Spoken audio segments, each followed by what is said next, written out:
Jeremiah पुस्तक 4 अध्याय।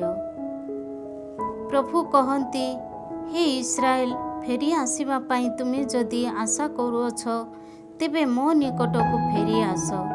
तुम्हें जदि मो सन्निधान घृण्य वस्तु सबको अपसारण कर तेबे द्विधा न कर और सत्यता नीतिनिष्ठा तथा न्यायपरायण पूर्वक जीवित प्रभुଙ୍କ नामरे शपथ ग्रहण कर। तेबे समस्त जाति परस्पर को ताहांक नामरे आशीर्वाद करिबे और ताहांक ठारे अभिमान पोषण करिबे।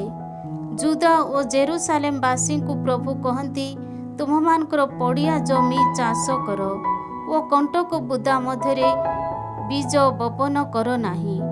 हे जुदा ओ जेरुसालेमवासी, प्रभुଙ୍କ सकाशे तुम्हें माने निज निज को परिच्छेद न कर। तुम हृदय गुड़ी को परिच्छेद न कर, नचेत तुममानकर दुष्ट कार्य जोगु मोर कोपनर अग्नि सदृश प्रज्वलित हेब ओ केही ताहाकु निर्वापित करिबा पाई अक्षम हेब। उत्तररु आगत आक्रमण। जुदारे घोषणा कर, जेरुसालेम प्रख्यापन कर, देश तमाम भेरीवादन कर और चित्कार पूर्वक घोषणा कर। एकत्रित होई आम्भे माने दुर्ग विशिष्ट नगरी सकल मध्य को पलायन करिबा। सियन अभिमुखी पृथक एक संकेत द्वारा चिन्हित कर। निज रक्षा पाई पलायन कर, स्थगित हो नाही, कारण उत्तररु अनिष्ट तथा भयंकर विनाश मु घेनी आनिबी।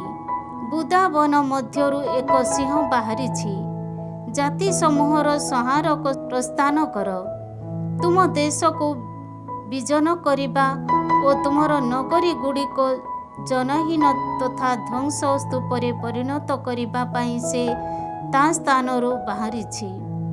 सुतरां चटवस्त्र परिहित होई तुम्हें माने विलाप तथा क्रंदन कर। प्रभुंकर भीषण क्रोध आम निकट को दूरेई जाई नाही। प्रभु कहती, सेही दिन राजा और शासक माने वीरत्वर वंचित हेबे, जाजक माने आतंकित हेबे और प्रवक्ता माने स्तंभीभूत हेबे। से समय मु कहली, हाय प्रभु, हे ईश्वर, यही जनता तथा जेरुसालेम तुमे संपूर्ण भावे प्रवंचित करिअछ। तुमे कहिअछ जे तुममानकर कुशल हेबो, किंतु सेमानक जीवन विरुद्ध रे खड्ग निष्कासित होइछि। से समय रे एही जनता ओ जेरुसालेम को एहीपरि कहाजिबो, मोर सृजन मानक कन्या आड़कू मरु प्रांतरर उच्च विजन पहाड़ सकल ठारू एक उत्तप्त वायु प्रवाहित हेब। अगाड़ी उड़ाइबा किंबा परिष्कार करिबा पाई ताहा उद्दिष्ट नुहे, बरं ताहा मो द्वारा प्रेरित एक झड़ तोफान हेब। सेमानक विरुद्ध रे स्वयं मु विचार विधि उच्चारण करिबी। देख, मेघमाला सदृश से आसे, तार रथ समूह घूर्णिवायु स्वरूप, तार घटक गुड़िक उत्कर्ष पक्षी अपेक्षा अधिक वेगमान अटंती। आमको धिक, आमे विनष्ट। हे जेरुसालेम, तुम हृदय दुष्टता धौत करि दियो, ताहेले तुमे रक्षा प्राप्त हेबो। केते काल धरी तुमे मनरे दुष्ट चिंता पोषण करिबो? केते काल धरी तुमे मनरे दुष्ट चिंता पोषण करिबो? दान ठारू एक स्वर मुखरित हुए, इफ्राइम रो पहाड़रू अनिष्ट घोषित हुए। जनता को सचेतन कर जे से आसे, जेरुसालेम प्रति घोषणा कर, सुदूर देशरू अवरोधक माने आसंती। जुदार नगरी समूह विरुद्ध रे सेमाने चित्कार करंती। शस्य क्षेत्र चतुर्पार्श्वरे प्रहरी मान को सदृश सेमाने ताहा बेष्टन करंती। कारण प्रभु कहती जे सेमाने मो विरुद्ध रे विद्रोह करी उठिले। तुम मार्गावली तथा कार्य ए समस्त तुम प्रति घटाइछि। तुम दंड एहा ओ ताहा तिक्त, ताहा तुम हृदय भेद करिअछि। ପ୍ରବକ୍ତାଙ୍କର ମର୍ମ ବେଦନା। ମୋର ବେଦନା ହାୟ, ମୋର ବେଦନା ଯାତନାରେ ମୁଁ ଛଟପଟ ହୁଏ। ହାୟ ମୋର ହୃଦୟର କାନ୍ଥ ବିଧ୍ୱସ୍ତ ହୁଏ। ଭୀଷଣ ଭାବେ ମୋର ହୃଦୟ ସ୍କନ୍ଧିତ ହୁଏ। ମୁଁ ନୀରବ ହୋଇ ରହିପାରୁନାହିଁ। ଭେରୀ ବାଦନ ଶବ୍ଦ ତଥା ଯୁଦ୍ଧ ଆହ୍ୱାନର ରବ ମୁଁ ଶୁଣେ। ବିନାଶ ଧାରାବାହିକ ଭାବେ ଘଟେ। ସମଗ୍ର ଦେଶ ବିଜନ ହୋଇଛି। ଅକସ୍ମାତ୍ ମୋର ତମ୍ବୁ ସକଳ ବିନାଶ ହୁଏ। ନିମିଷକ ମଧ୍ୟରେ ମୋର ଯବନିକା ସବୁ ଛିନ୍ନ ଭିନ୍ନ ହୁଏ। ଆଉ କେତେ କାଳ ମୁଁ ଯୁଦ୍ଧ ପତାକା ଦେଖିବି ଓ ଭେରୀ ବାଦନ ଶବ୍ଦ ଶୁଣିବି? କାରଣ ମୋର ସୃଜନ ନିର୍ବୋଧ। ସେମାନେ ମୋତେ ଜାଣନ୍ତି ନାହିଁ। ସେମାନେ ମୃଢ଼ ବାଳକ। ସେମାନଙ୍କର କିଛି ହିଁ ଜ୍ଞାନ ନାହିଁ। ଅନିଷ୍ଟ ସମ୍ପାଦନରେ ସେମାନେ ନିପୁଣ। କିନ୍ତୁ କେଉଁଭଳି ସତ୍କାର୍ଯ୍ୟ କରିବାକୁ ହେବ ତାହା ସେମାନେ ଜାଣନ୍ତି ନାହିଁ। ପୃଥିବୀ ପ୍ରତି ମୁଁ ଦୃଷ୍ଟିପାତ କଲି, ଆଉ ଦେଖ, ତାହା ବିଜନ ତଥା ରୂପହୀନ ହୋଇଛି। ଆକାଶ ଆଡ଼େ ମୁଁ ଚକ୍ଷୁ ଉଠାଇଲି, ତାହା ଆଲୋକରୁ ବଞ୍ଚିତ। ପର୍ବତ ଆଡ଼କୁ ମୁଁ ଦୃଷ୍ଟିପାତ କଲି, ଆଉ ଦେଖ, ସେ ସମସ୍ତ କମ୍ପମାନ। ଆନ୍ଦୋଳିତ ହୋଇ ସମସ୍ତ ପାହାଡ଼ ଛଟପଟ ହୁଏ। ମୁଁ ଚାହିଁଲି, ଆଉ ଦେଖ, କୌଣସି ମନୁଷ୍ୟକୁ ଦେଖିବାକୁ ପାଇଲି ନାହିଁ। ଆକାଶଚର ସମସ୍ତ ପକ୍ଷୀ ପଳାୟନ କରିଥିଲେ। ମୁଁ ଅନାଇଲି, ଆଉ ଦେଖ, ଉର୍ବର ତଥା ମରୁଭୂମିରେ ପରିଣତ ହୋଇଛି। ପ୍ରଭୁଙ୍କର ଭୀଷଣ କ୍ରୋଧ ଯୋଗୁଁ ସମସ୍ତ ନଗରୀ ତାହାଙ୍କ ସମ୍ମୁଖରେ ଧ୍ୱଂସାବଶେଷ ହୋଇଛି। ପ୍ରଭୁ ଏହିପରି କହନ୍ତି, ସମଗ୍ର ଦେଶ ବିଜନ ହେବ, ତଥାପି ମୁଁ ତାହା ସମ୍ପୂର୍ଣ୍ଣ ଭାବେ ବିନାଶ କରିବି ନାହିଁ। ଏଥିସକାଶେ ପୃଥିବୀ ରୋଦନ କରିବ ଓ ଊର୍ଦ୍ଧ୍ୱସ୍ଥ ଆକାଶମଣ୍ଡଳ କଳାବର୍ଣ୍ଣ ହେବ। କାରଣ ମୁଁ ଏହା କହିଅଛି ଓ ମୋ ମନରେ ଏହା ନିର୍ଣ୍ଣୟ କରିଅଛି। ମୋର ନିଷ୍ପତ୍ତିର ପରିବର୍ତ୍ତନ ଘଟିବ ନାହିଁ କିମ୍ବା ମୁଁ ପଶ୍ଚାତ୍ପଦ ହେବି ନାହିଁ। ଅଶ୍ୱାରୋହୀ ସୈନ୍ୟ ଓ ଧନୁର୍ଦ୍ଧରମାନଙ୍କ ଶବ୍ଦ ଶୁଣି ସମସ୍ତ ନଗରୀବାସୀ ପଳାୟନ କରନ୍ତି। ସେମାନେ ଖଣ୍ଡି ବନ ମଧ୍ୟରେ ଛକି ରହନ୍ତି। ଶୈଳ ଫାଟ ମଧ୍ୟକୁ ଆରୋହଣ କରନ୍ତି। ସମସ୍ତ ନଗରୀ ପରିତ୍ୟକ୍ତା, କୌଣସି ବ୍ୟକ୍ତି ସେଠାରେ ବାସ କରେ ନାହିଁ। କିନ୍ତୁ ତୁମେ, ହେ ଦୁର୍ଭାଗ୍ୟବତୀ, କ'ଣ ପାଇଁ ତୁମେ ଉଜ୍ଜ୍ୱଳ ଲୋହିତ ବର୍ଣ୍ଣ ପରିହିତ ହେବ? କାହିଁକି ସ୍ୱର୍ଣ୍ଣ ଆବରଣରେ ଭୂଷିତ ହେବ? କ'ଣ ପାଇଁ ତୁମ ଚକ୍ଷୁରେ ଅଞ୍ଜନ ଲେପନ କରିବ? ତୁମେ ବୃଥାରେ ନିଜକୁ ସୌନ୍ଦର୍ଯ୍ୟବତୀ କରୁଅଛ। ତୁମ ପ୍ରେମିକମାନେ ତୁମକୁ ଅବମାନନା କରନ୍ତି। ସେମାନେ ତୁମ ଜୀବନ ଚାହାନ୍ତି। ପ୍ରସବ ବେଦନାଗ୍ରସ୍ତା ନାରୀର ରୋଦନ ଶବ୍ଦ ସଦୃଶ ଏକ ସ୍ୱର ମୁଁ ଶୁଣିବାକୁ ପାଇଲି। ପ୍ରଥମ ସନ୍ତାନକୁ ଜନ୍ମ ଦେଇଥିବା ନାରୀର ଆର୍ତ୍ତନାଦ ତୁଲ୍ୟ ଶବ୍ଦ ମୁଁ ଶୁଣିଲି। ଦୀର୍ଘଶ୍ୱାସ ତ୍ୟାଗ କରି ଓ ହସ୍ତ ବିସ୍ତାର କରି ସିୟନ୍ କନ୍ୟା କ୍ରନ୍ଦନ କରେ, ହାୟ ମୋତେ ଧିକ୍! ଘାତକମାନଙ୍କ ସମ୍ମୁଖରେ ମୁଁ ମୂର୍ଚ୍ଛିତ ହୋଇପଡ଼େ। 5 ଅଧ୍ୟାୟ। ଜେରୁସାଲେମର ପାପ। ଜେରୁସାଲେମର ରାସ୍ତା ସକଳ ଦେଇ ଭ୍ରମଣ କରି ଅନ୍ୱେଷଣ କର। ତାହାର ଛକସ୍ଥାନମାନଙ୍କରେ ସନ୍ଧାନ କରି ଦେଖ। ନୀତିନିଷ୍ଠା ତଥା ସତ୍ୟର ଅନ୍ୱେଷଣକାରୀ ଜଣେ ବ୍ୟକ୍ତିଙ୍କୁ ଯଦି ଦେଖିବାକୁ ପାଇବ, ତେବେ ମୁଁ ତାଙ୍କୁ କ୍ଷମା ଦେବି। ଜୀବିତ ପ୍ରଭୁଙ୍କ ନାମରେ ବୋଲି କହି ଯଦିଓ ସେମାନେ ଶପଥ ଗ୍ରହଣ କରନ୍ତି, ତଥାପି ସେମାନଙ୍କର ଶପଥ ମିଥ୍ୟା ଅଟେ। ହେ ପ୍ରଭୁ, ତୁମର ଚକ୍ଷୁ କ'ଣ ସତ୍ୟ ଅନ୍ୱେଷଣ କରେ ନାହିଁ? ତୁମେ ସେମାନଙ୍କୁ ଆଘାତ କରିଅଛ, କିନ୍ତୁ ସେମାନେ ମନସ୍ତାପ କଲେ ନାହିଁ। ତୁମେ ସେମାନଙ୍କୁ କ୍ଷୟପ୍ରାପ୍ତ କରିଅଛ, କିନ୍ତୁ ସେମାନେ ନିଜ ନିଜକୁ ସଂଶୋଧନ କରିବା ପାଇଁ ସମ୍ମତି ପ୍ରକାଶ କଲେ ନାହିଁ। ସେମାନଙ୍କ ମୁଖଗୁଡ଼ିକୁ ସେମାନେ ପଥର ଅପେକ୍ଷା ଅଧିକ କଠିନ କରିଛନ୍ତି। ଅନୁତପ୍ତ ହେବା ପାଇଁ ସେମାନେ ଅସ୍ୱୀକାର କରିଛନ୍ତି। ସେ ସମୟରେ ମୁଁ କହିଲି, ଏମାନେ ଅବଶ୍ୟ ଦିନହୀନ। ସେମାନଙ୍କ କୌଣସି ବୁଦ୍ଧି ନାହିଁ, କାରଣ ସେମାନେ ଈଶ୍ୱରଙ୍କର ମାର୍ଗ କିମ୍ବା ଈଶ୍ୱରଙ୍କର ବିଧାନ ଜାଣନ୍ତି ନାହିଁ।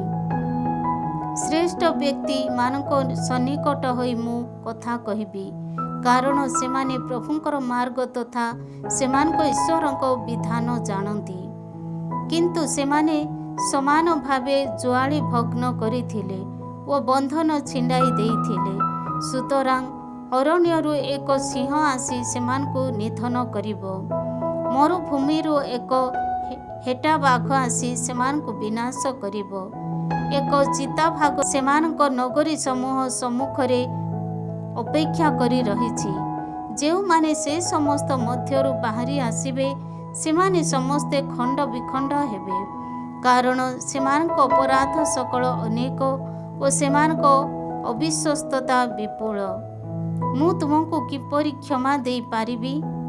ତୁମ ସନ୍ତାନମାନେ ମୋତେ ପରିତ୍ୟାଗ କରିଅଛନ୍ତି ଓ ଯିଏ ଈଶ୍ୱର ନୁହେଁ, ସେହି ଦେବମାନଙ୍କ ନାମରେ ଶପଥ ନେଇଅଛନ୍ତି। ତୃପ୍ତ ହେବା ପର୍ଯ୍ୟନ୍ତ ମୁଁ ସେମାନଙ୍କୁ ଆପ୍ୟାୟିତ କଲି, କିନ୍ତୁ ସେମାନେ ବ୍ୟଭିଚାରରେ ଲିପ୍ତ ହେଲେ ଓ ଦଳ ଦଳ ହୋଇ ଗଣିକାମାନଙ୍କ ଗୃହରେ ଏକତ୍ରିତ ହେଲେ। ସେମାନେ ସୁବକ୍ଷ ତଥା କାମାତ୍ୱର ଅଣ୍ଡିରା ଘଟକ ଅଟନ୍ତି। ସେମାନେ ପ୍ରତିବେଶୀର ପତ୍ନୀ ପାଇଁ ସେମାନେ ପ୍ରତ୍ୟେକ ହେସାରବ କରନ୍ତି। ପ୍ରଭୁ କହନ୍ତି, ଏପରି କାର୍ଯ୍ୟ ସକାଶେ ମୁଁ କ'ଣ ସେମାନଙ୍କୁ ଦଣ୍ଡ ଦେବି ନାହିଁ? ସେପରି ଏକ ଜନତା ପ୍ରତି ମୁଁ କ'ଣ ପ୍ରତିଶୋଧ ନେବି ନାହିଁ? ତାହାର ଦ୍ରାକ୍ଷା ଉଦ୍ୟାନରେ ପ୍ରବେଶ କରି ତାହା ବିନାଶ କର, କିନ୍ତୁ ସମୂଳେ ବିନାଶ କର ନାହିଁ। ତାହାର ଶାଖା ପ୍ରଶାଖା କାଟି ପକାଅ, କାରଣ ସେ ସମସ୍ତ ପ୍ରଭୁଙ୍କର ନୁହେଁ। ପ୍ରଭୁ କହନ୍ତି ଯେ ଇସ୍ରାଏଲର ଗୃହ ଓ ଜୁଦାର ଗୃହ ସମ୍ପୂର୍ଣ୍ଣ ଭାବେ ମୋ ପ୍ରତି ଅବିଶ୍ୱସ୍ତ। ସେମାନେ ପ୍ରଭୁଙ୍କ ପରିତ୍ୟାଗ କଲେ। ସେମାନେ କହିଅଛନ୍ତି, ସେ କିଛି ନୁହନ୍ତି, ଆମ ପ୍ରତି କୌଣସି ଅନିଷ୍ଟ ଘଟିବ ନାହିଁ ଓ ଖଡ଼୍ଗ କିମ୍ବା ଦୁର୍ଭିକ୍ଷ ଆମେ ଦେଖିବାକୁ ପାଇବୁ ନାହିଁ। ପ୍ରବକ୍ତାମାନେ ବାୟୁ ସଦୃଶ୍ୟ ହେବେ। ପ୍ରଭୁଙ୍କର ବଚନ ସେମାନଙ୍କଠାରେ ଅବସ୍ଥାନ କରେ ନାହିଁ ଓ ସେମାନଙ୍କ ପ୍ରତି ଏହିପରି କରାଯିବ। ସୁତରାଂ ପ୍ରଭୁ ସେନାଧୀଶ ଈଶ୍ୱର ଏହିପରି କହନ୍ତି, ଯେହେତୁ ସେମାନେ ଏହିପରି କଥା କହିଅଛନ୍ତି, ଦେଖ, ମୋର ବଚନକୁ ତୁମ ମୁଖରେ ଅଗ୍ନି ଓ ଏହି ଜନତାକୁ କାଠରେ ମୁଁ ପରିଣତ କରିଅଛି। ସେହି ଅଗ୍ନି ସେମାନଙ୍କୁ ଗ୍ରାସ କରିବ। ପ୍ରଭୁ କହନ୍ତି, ଦେଖ, ହେ ଇସ୍ରାଏଲର ଗୃହ, ଏକ ଗୋଷ୍ଠୀକୁ ତୁମ ବିରୁଦ୍ଧରେ ମୁଁ ସୁଦୂରରୁ ଆନୟନ କରୁଛି। ତାହା ଏକ ଅଜେୟ ତଥା ଏକ ପ୍ରାଚୀନ ଜନତା ଅଟେ। ସେମାନଙ୍କ ଭାଷା ତୁମେ ଜାଣ ନାହିଁ କିମ୍ବା ସେମାନଙ୍କ କଥା ତୁମେ ବୁଝିପାର ନାହିଁ। ସେମାନଙ୍କ ତୁଣିର ଖୋଲା ସମାଧି ସଦୃଶ୍ୟ ଓ ସେମାନେ ସମସ୍ତେ ଶକ୍ତିଶାଳୀ ଅଟନ୍ତି। ତୁମ ଫସଲ ତଥା ଖାଦ୍ୟ ପଦାର୍ଥ ସେମାନେ ଭୋଜନ କରିବେ ଓ ତୁମ ପୁତ୍ର ତଥା କନ୍ୟାମାନଙ୍କୁ ବୋଧ କରିବେ। ସେମାନେ ତୁମ ମେଷ ତଥା ଗୋପଲ ଆହାର କରିବେ ଓ ତୁମ ଦ୍ରାକ୍ଷାଲତା ତଥା ତିମିରି ବୃକ୍ଷକୁ ବିନାଶ କରିବେ। ଯାହା ଉପରେ ତୁମେମାନେ ଆସ୍ଥା ସ୍ଥାପନ କରିଅଛ, ସେହି ତୁମମାନଙ୍କର ସୁଦୃଢ଼ ନଗରୀ ଗୁଡ଼ିକୁ ସେମାନେ ଖଡ଼୍ଗରେ ବିନାଶ କରିବେ। କିନ୍ତୁ ପ୍ରଭୁ ଏହା କହନ୍ତି, ସେହି ଦିନମାନଙ୍କରେ ମୁଁ ତୁମମାନଙ୍କ ସମ୍ପୂର୍ଣ୍ଣ ବିନାଶ କରିବି ନାହିଁ। ତୁମ ସୃଜନମାନେ ଯେବେ ପଚାରିବେ ଯେ, ପ୍ରଭୁ ଆମ ଈଶ୍ୱର କାହିଁକି ଆମମାନଙ୍କ ପ୍ରତି ଏପରି କାର୍ଯ୍ୟ କରିଅଛନ୍ତି? ତେବେ ତୁମେ ସେମାନଙ୍କୁ କହିବ, ସ୍ୱଦେଶରେ ମୋତେ ଉପେକ୍ଷା କରି ତୁମେମାନେ ଅନ୍ୟ ଦେବମାନଙ୍କର ପରିଚର୍ଯ୍ୟା କଲ। ସୁତରାଂ ଯାହା ତୁମମାନଙ୍କର ନୁହେଁ, ସେହି ଏକ ଦେଶରେ ତୁମେ ଅନ୍ୟମାନଙ୍କର ପରିଚର୍ଯ୍ୟା କରିବ। ଯାକୋବଙ୍କ ଗୃହରେ ଏହା ଘୋଷଣା କର, ଯୁଦାରେ ଏକ ପ୍ରଖ୍ୟାପନ କର। ନିର୍ବୋଧ ତଥା ବୁଦ୍ଧିହୀନ ହେ ଜନତା, ଶୁଣ। ଯଦିଓ ତୁମର ଚକ୍ଷୁ ଥାଏ, ତଥାପି ତୁମେମାନେ ଦେଖୁନାହଁ। ଯଦିଓ ତୁମର କର୍ଣ୍ଣ ଥାଏ, ତଥାପି ତୁମେ ଶୁଣୁନାହଁ। ପ୍ରଭୁ ପଚାରନ୍ତି, ମୋ ପ୍ରତି କ'ଣ ତୁମମାନଙ୍କର କୌଣସି ଭୟ ନାହିଁ? ତୁମେମାନେ କ'ଣ ମୋ ସନ୍ନିଧାନରେ କମ୍ପିତ ହେବ ନାହିଁ? ଅତିକ୍ରମ କରିବା ପାଇଁ ନିଷିଦ୍ଧ ଏକ ଶାଶ୍ୱତ ସୀମା ସରହଦ ସଦୃଶ୍ୟ ବାଲୁକାକୁ ସମୁଦ୍ରର ସୀମାରେଖା ରୂପେ ମୁଁ ସ୍ଥାପନ କଲି। ଯଦିଓ ତରଙ୍ଗ ସକଳ ଟଳମଳ ହୁଏ, ତଥାପି ସେଗୁଡ଼ିକ ଜୟଯୁକ୍ତ ହୁଏ ନାହିଁ। ଯଦିଓ ସେଗୁଡ଼ିକ ଗର୍ଜନ କରେ, ତଥାପି ସେହି ସୀମାରେଖାକୁ ଅତିକ୍ରମ କରେ ନାହିଁ। କିନ୍ତୁ ଏହି ଜନତାର ହୃଦୟ ଅନମନୀୟ ତଥା ବିଦ୍ରୋହପୂର୍ଣ୍ଣ। ବିମୁଖ ହୋଇ ସେମାନେ ପ୍ରସ୍ଥାନ କରିଅଛନ୍ତି। ସେମାନେ ଆତ୍ମବତ୍ କୁହନ୍ତି ନାହିଁ ଯେ, ଯିଏ ଆମ ପାଇଁ ବୃଷ୍ଟି ପଠାନ୍ତି, ଯିଏ ଆମକୁ ଶରତ କାଳ ତଥା ବସନ୍ତ କାଳ ବୃଷ୍ଟି ପ୍ରଦାନ କରନ୍ତି, ଫସଲର ଅମଳ ସକାଶେ ଯିଏ ନିର୍ଦ୍ଦିଷ୍ଟ ସପ୍ତାହ ସକଳ ନିରୂପଣ କରିଅଛନ୍ତି, ସେହି ପ୍ରଭୁ ଆମ ଈଶ୍ୱରଙ୍କ ପ୍ରତି ଆମେ ଭୟଭକ୍ତି ପ୍ରଦର୍ଶନ କରିବା। ଏ ସମସ୍ତକୁ ତୁମମାନଙ୍କର ଦୋଷ ସକଳ ଦୂରେଇ ଦେଇଅଛି ଓ ତୁମ ପାପ ଗୁଡ଼ିକ ତୁମମାନଙ୍କୁ ଏ ସମସ୍ତ ଉତ୍ତର ବିଷୟରୁ ବଞ୍ଚିତ କରିଅଛି। ମୋର ସୃଜନମାନଙ୍କ ମଧ୍ୟରେ ଦୁଷ୍ଟ ଲୋକ ପ୍ରବେଶ କରିଅଛନ୍ତି। ସେମାନେ ବ୍ୟାଧ ସଦୃଶ୍ୟ ଛକି ବସନ୍ତି। ଫାଶ ପାତି ସେମାନେ ମନୁଷ୍ୟକୁ ଧରନ୍ତି। ପକ୍ଷୀ ଭରା ପିଞ୍ଜରା ସଦୃଶ୍ୟ ସେମାନଙ୍କ ଗୃହ ପ୍ରବଞ୍ଚନାରେ ଭରି ଯାଇଛି। ଏ ହେତୁ ସେମାନେ ଶକ୍ତିଶାଳୀ ତଥା ଧନଶାଳୀ ହୋଇଛନ୍ତି। ସେମାନଙ୍କ ହୃଷ୍ଟପୃଷ୍ଟ ତଥା କୋମଳ ହୋଇଛନ୍ତି। ଯେଉଁ ଦୁଷ୍କର୍ମ ସବୁ ସେମାନେ କରନ୍ତି, ତାହା କୌଣସି ସୀମାରେ ସୀମିତ ହୁଏ ନାହିଁ। ନୀତିନିଷ୍ଠାପୂର୍ବକ ସେମାନେ ବିଚାର କରନ୍ତି ନାହିଁ। ସେମାନେ ପିତୃହୀନମାନଙ୍କ ଅଭିପ୍ରାୟକୁ ସମର୍ଥନ କରୁନାହାନ୍ତି। ଦିନହୀନମାନଙ୍କ ଅଧିକାରକୁ ସଂରକ୍ଷଣ କରୁନାହାନ୍ତି। ଏପରି କାର୍ଯ୍ୟ ଯୋଗୁଁ ମୁଁ କ'ଣ ସେମାନଙ୍କୁ ଦଣ୍ଡ ଦେବି ନାହିଁ? ପ୍ରଭୁ ପଚାରନ୍ତି ଯେ, ସେପରି ଜନତା ବିରୁଦ୍ଧରେ ମୁଁ କ'ଣ ପ୍ରତିଶୋଧ ନେବି ନାହିଁ? ଏକ ଭୟାନକ ତଥା ଭୀଷଣ କାର୍ଯ୍ୟ ଦେଶରେ ଘଟିଛି। ପ୍ରବକ୍ତାମାନେ କପଟ ପ୍ରବଚନ ଦିଅନ୍ତି, ଯାଜକମାନେ ସ୍ୱେଚ୍ଛାନୁସାରେ ଶାସନ କରନ୍ତି ଓ ମୋର ସୃଜନମାନେ ଏହା ପ୍ରତି ତୃପ୍ତ ପ୍ରଦର୍ଶନ କରନ୍ତି।